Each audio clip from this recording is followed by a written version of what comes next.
Sveika tūkstantmetē Lietuvā!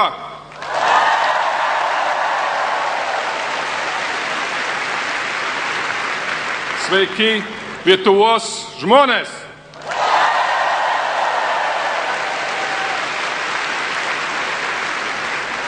Nešu jums no širdu broļu Latviju tautos pagarbos un mīlestības jausmām.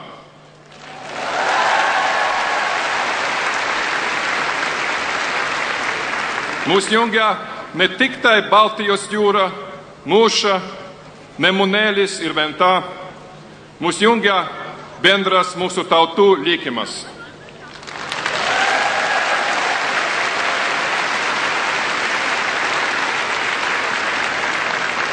Mūsu draugristē stiprino bendri priešai, šimtmečijus trūkusi svetimšaļo priespauda ir milžiniškos aukos ant laisvės altoriaus.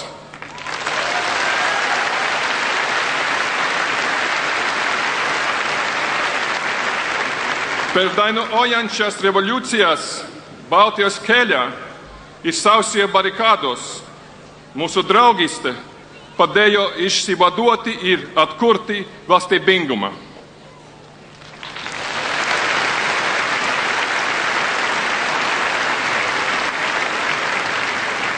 Tūkstantmetės Lietuvos istorija, lietuvių ryžtas ir drąsa kovoja už laisvę ir nepriklausomybę buvo mums pavyzdžių ir įkvėpimo šaltinių sunkiausias Latvijos istorijos momentais.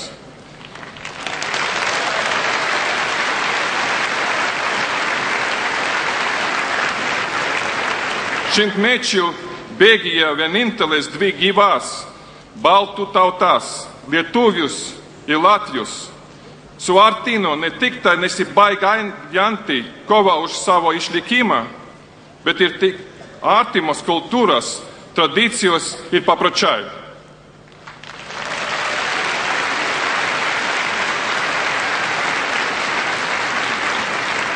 Neveltui šypsenos palydimi pirmieji žodžiai, kas ateina į galvą sutikus Latviju lietuvį, yra: sveikas broļau, sveika sesute.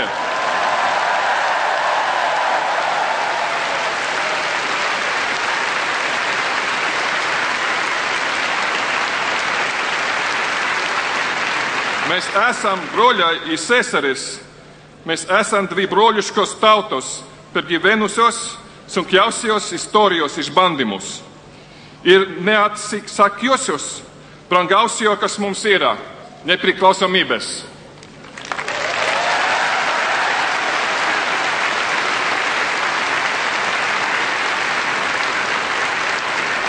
Bet dabar priekšakyje mūsų laukia naujos bēdos, nauji išbandymai, kur imti jėgų, kaip priešintis ekonominės krizės audroms. Krize Latvijoje ir Lietuvoje būs nelengva, nes jis sugriovė mūsų svajonių kortų namelius ir smėlio pilis. Kaip priešintis toms malinėms pasekmėms, kurias mūsų tautoms sukėlė dar pakankamai pasaulyje nepasmerktas komunistinis režimas.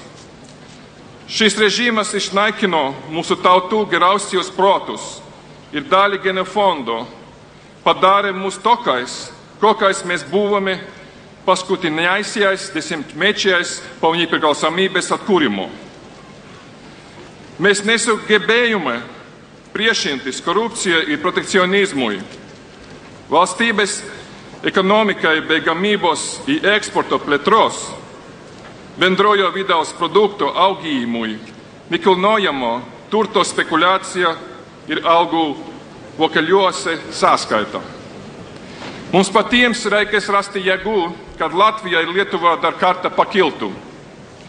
Tačiau šī kartą reikia daryti ne ant smėlio, bet ant tvirtų pamatų. Ir kiekvienas čia privalo duoti savo indėlį. Ir tegul dainavimo tradicijos padėjusios Latvijams pergyventi vokiečių ir švedų okupacijas, dar tuomet, kai Lietuva buvo galinga viduramžių valstybė, padeda mūsų tautoms ištverti ir šī kartą. Dainoje yra milžiniška jėga, jas joje yra paslėptas tautos dvasios turtas į kultūrą. Be savo kultūros ir tradicijų valstybė negali egzistuoti. Jeigu trūksta pinigų, tos galima pasiskolinti, tačiau pasiskolinti kultūros nemanoma. Kol skamba šimtmečiuose lietuviškai sutartinė, kol tā atsišaukia Latvijoje, kol į dainų šventes susirenka tūkstančiai, mūsu valstybės gyvos ir klestės.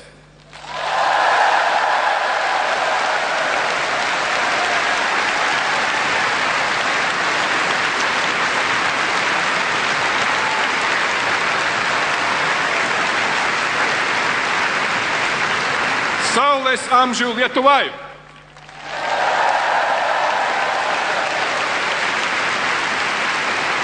Saulės amžių Latvijai!